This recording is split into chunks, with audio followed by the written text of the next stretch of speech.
Welcome life science learners to another installment. Trust that you guys are well and you're excited about our lesson today. In our lesson today, we're going to be focusing on revising the human reproductive system with a special focus on the male and female parts, and then we're going to move on to looking at some of the hormonal controls during menstruation and ovulation. It's important that when we revise content that we look at the core concepts that are related to any topic. And these are essentially your checkpoints so that you have a good understanding of what needs to be completed and studied in this section.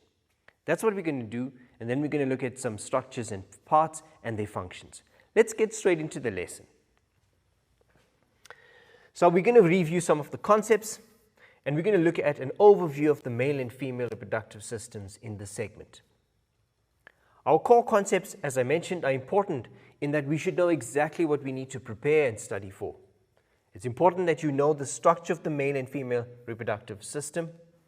We must understand what the changes that occur at puberty and what are the hormones that are associated with puberty, as well as the process of gametogenesis and gamete formation. So structure of male and female, again, we must know what puberty is and the hormones that stimulate puberty, as well as the production of gametes, which was in terms of at puberty, we looked at gametogenesis and we looked at spermatogenesis and ovulation and those concepts. We also need to look at the process of the menstrual cycle, the concept of fertilization and what happens after that, and the development of the zygote to the blastocyst.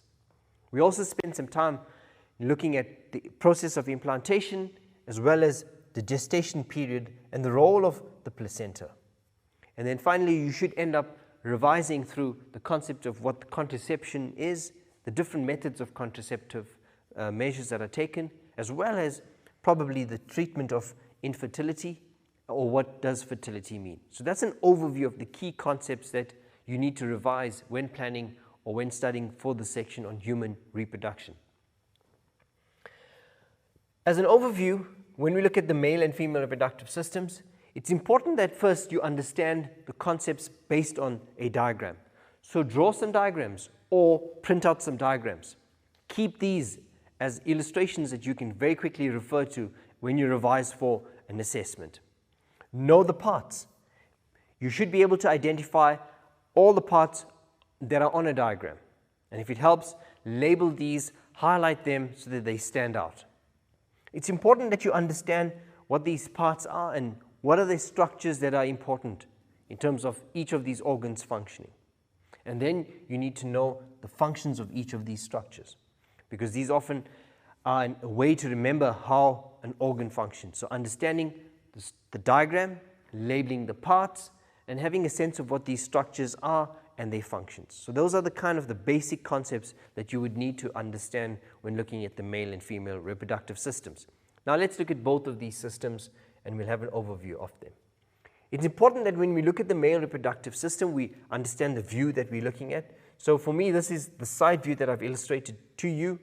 And as a recap, we've got to go through these parts, and we know that there is obviously the glands that produce them, and I often start with the testes, and the testes are housed in a sac called the scrotum, and the significance of that is important in us understanding why they are outside the body.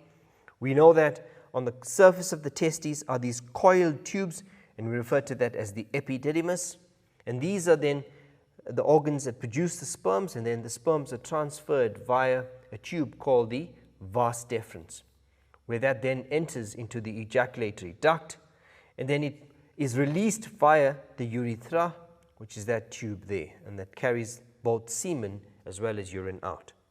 We also know that there are three glands that are important, and these are the Cowper's gland, the seminal vesicle, as well as the prostate gland. And these three glands, we should know the significance of them in terms of what secretions are produced and how they collectively contribute to the production of semen.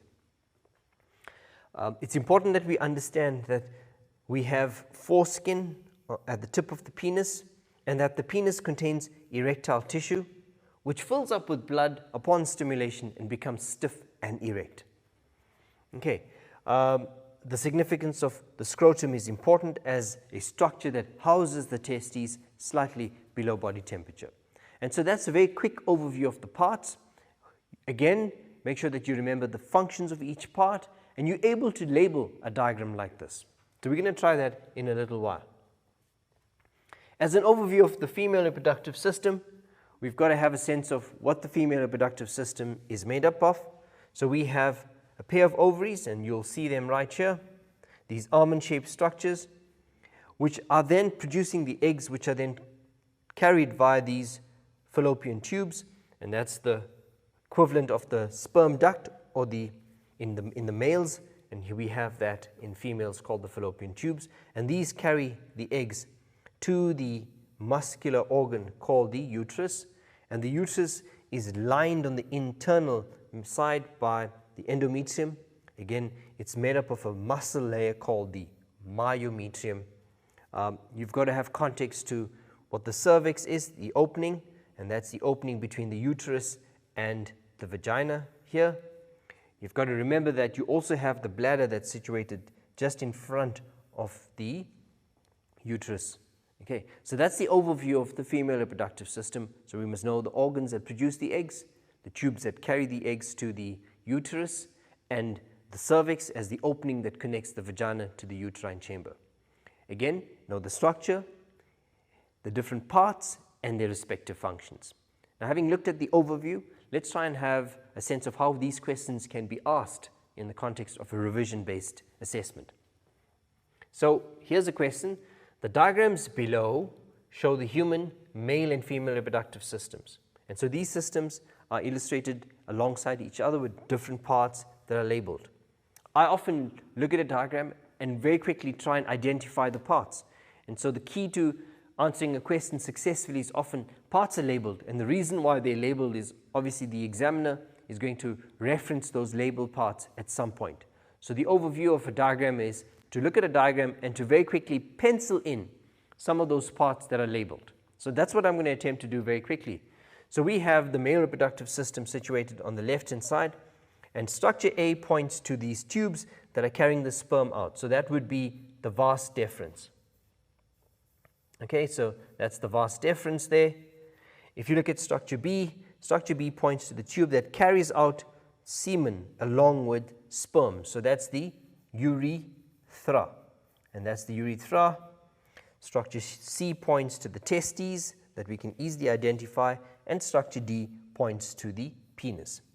Okay, so that's obviously the male reproductive systems that we've labeled very quickly. When we look at the female reproductive system, we can see that we've got E, which points to the tubes that carry up the eggs towards the uterine chamber, and that's the fallopian tubes, or if you mention the oviducts, that would be correct. We've got the structure F, which points to the ovary, and that's the organ that produces the ova. Structure G points to the uterine membrane or layer here, and that could be the uterus, or if you mention the myometrium, that would be correct. And structure H points to the vagina. So that's a very quick summary of being able to label the parts in the male and female reproductive systems. Okay, so again, a few questions that we'll try and wrap this section up with. So which transports sperm out of the body? So we've got to point to which part transports sperms out of the body. And if we look at the male reproductive system, we know that sperms are produced here in the testes, and they are transported out of the body via this tube here. So that is the urethra. So the answer there is B. Okay. The next question. Where does ovulation occur? So name the structure or letter where ovulation occurs. Now the concept of ovulation is the process where an ovum is released from the ovary, and that's around day 14. So again, we've got to look at the structure where the ovulation occurs, and that takes place right here at structure F, which is the ovary. And remember that around day 14 that the Graafian follicle will release an ovum, and that then enters the fallopian tube and moves along the fallopian tube. And finally, which structure houses the fertilized egg? So guys, remember that fertilization happens in the fallopian tube. So this is where fertilization occurs. So the fertilization process occurs in structure E. But the question is, which structure houses the fertilized egg? Remember that in terms of after fertilization, you'll find that the egg, which is now formed, the zygote, is housed in the uterus. So that would be structure G. So again, to recap, it's key that you understand the difference between the word housing and the word in terms of the process of fertilization. So in this case, it's the area in which this fertilized egg is actually going to be housed and developed. So guys, that's been an overview of this section where we've looked at a quick overview of the male and female reproductive systems. We've labeled some of these parts, and what we tried to do was attempt a few questions based on a simple diagram that was there.